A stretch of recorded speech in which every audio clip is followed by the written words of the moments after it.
நண்பர்களே எல்லாருக்கும் வணக்கம். எல்லாரும் எப்படி இருக்கீங்க? Welcome back to our channel. இந்த வீடியோஸில் நம்ம இப்போ என்ன பார்க்க போகிறோன்னா, போன வாரம் எழுதின டெட்டு பேப்பர் டூவோட கீ ஆன்சர் தான் பார்க்க போகிறோம். ஃபர்ஸ்ட் கொஸ்டின் பார்க்கலாம். மனப்பாடம் செய்யும் செயல்முறைகளை வரிசைப்படுத்துகன்னு கேட்டிருக்காங்க. இதுக்கான ஆன்சர் வந்து டி. நெக்ஸ்ட் ஒன் கேட்டிருக்காங்க, பட்டியல் 1 பட்டியல் 2 உள்ளதை வந்து விளக்கத்துடன் பொறுத்துக்கன்னு சொல்லியிருக்காங்க. இதுக்கான ஆன்சர் வந்து சி. அப்படியே கொஞ்சம் நோட் பண்ணிக்கோங்க. என்னன்னா உங்களோட புக்லெட் நம்பர் என்னவோ அதை கொஞ்சம் பார்த்து பண்ணிக்கோங்க. தேர்ட் ஒன் வந்து 2 கூற்றுகள் கீழே கொடுக்கப்பட்டுள்ளன. அந்த கூற்று காரணம் வந்து கேட்டிருக்காங்க. இதில் கூற்று சரியானதா, ஆனால் கூற்று 2 சரியானதா அல்லன்னு கேட்டிருக்காங்க. Answer A. ஃபோர்த் ஒன் பார்த்தீங்கன்னா, ஷார்ட்டாக சொல்கிறேன், படித்து சொல்ல வேணாம். ஏன்னா வீடியோ லென்த்தாக போகும், உங்களுக்கு பார்க்குறதுக்கு கொஞ்சம் இதுவாக இருக்கும், அதனால தான் அப்படி சொல்கிறேன். ஃபோர்த் ஒன் பார்த்தீங்கன்னா இதே தான் கேட்டிருக்காங்க. அதே மாதிரி தான் இதுக்கு ஆன்சர் வந்து ஏ. இரண்டுமே சரி. மேலும் 6 என்பது ஏயின் சரியான விளக்கமே அப்படிங்கிறது தான். குழந்தைய வளர்ப்பை பற்றி பெற்றோர்களை பற்றி கேட்டிருக்காங்க. அடுத்தது ஃபிஃப்த் ஒன் பார்த்தீங்கன்னா அதே மாதிரி தான். காரணம் கேட்டிருக்காங்க, அனுமானம் கேட்டிருக்காங்க. அதுலேயும் ஆன்சர் வந்து ஏ தான். நெக்ஸ்ட் ஒன் பார்த்தீங்கன்னா 7th கொஸ்டினுக்கு 2 கூற்றுகள் கொடுத்துருக்காங்க. கூற்று 1 கூற்று 2 கொடுத்துருக்காங்க. இதில் எது சரின்னு சொல்லிட்டு கேட்டிருக்காங்க. இரண்டுமே சரியானவை தான். Answer A. அடுத்தது 8th ஒன் பார்த்தீங்கன்னா, ஒரு ஆசிரியர் கற்பித்தலின் போது கையாளக்கூடிய பிரச்சனைகளை குறிப்பது டேஸ் ஆகும்னு கேட்டிருக்காங்க. வகுப்பறை மேலாண்மை. இதில் ஆன்சர் சி.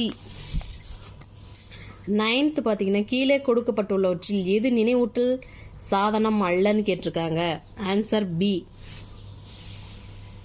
கற்றல் மற்றும் மனப்பாடம் செய்வதன் முறையான அணுகுமுறையை அடைய கீழுள்ளவற்றை வரிசையாக படுத்துகன்னு கேட்டிருக்காங்க.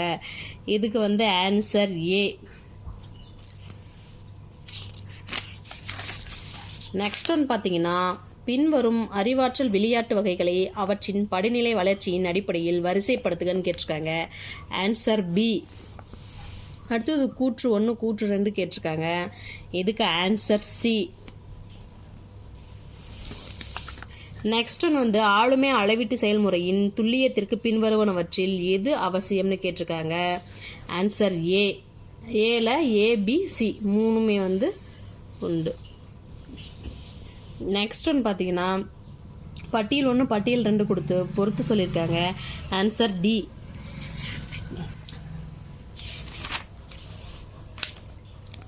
நெக்ஸ்ட் ஒன் பார்த்தீங்கன்னா, மாஸ்லோவின் தேவை படிநிலை அடுக்கினை வரிசைப்படுத்துகன்னு கேட்டிருக்காங்க. Answer C. நெக்ஸ்ட், பின்வருவனவற்றில் ஆளுமை பற்றிய தவறான கருத்துக்கள் எதுன்னு கேட்டிருக்காங்க. Answer D.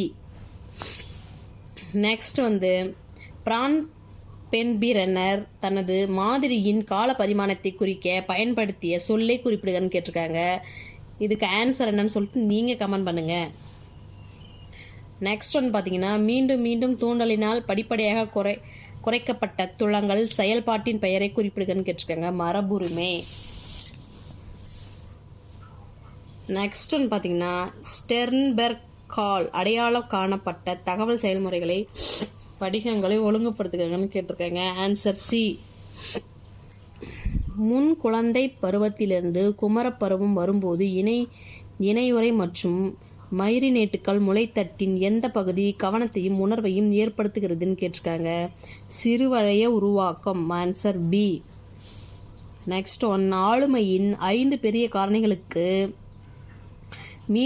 மீத்திறன் பண்புகளே அவற்றின் குறுகிய பண்புகளுடன். இதுக்கு வந்து ஆன்சர் வந்து ஏ.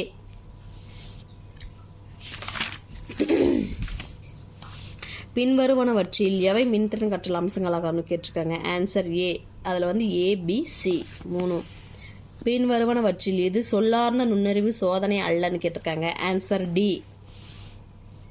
24 வந்து முன்பள்ளி பருவத்தில் ஏற்படும் சமவயதினருடன் சமூகப்படுத்தத்தின் வளர்ச்சியை படிநிலை வரிசையாக செய்கன்னு கேட்டிருக்காங்க. Answer C. காலை வரிசைப்படி பின்வரும் நுண்ணறிவு கோட்பாடுகளை ஒழுங்கமைக்கவும் கேட்டிருக்காங்க. Answer D.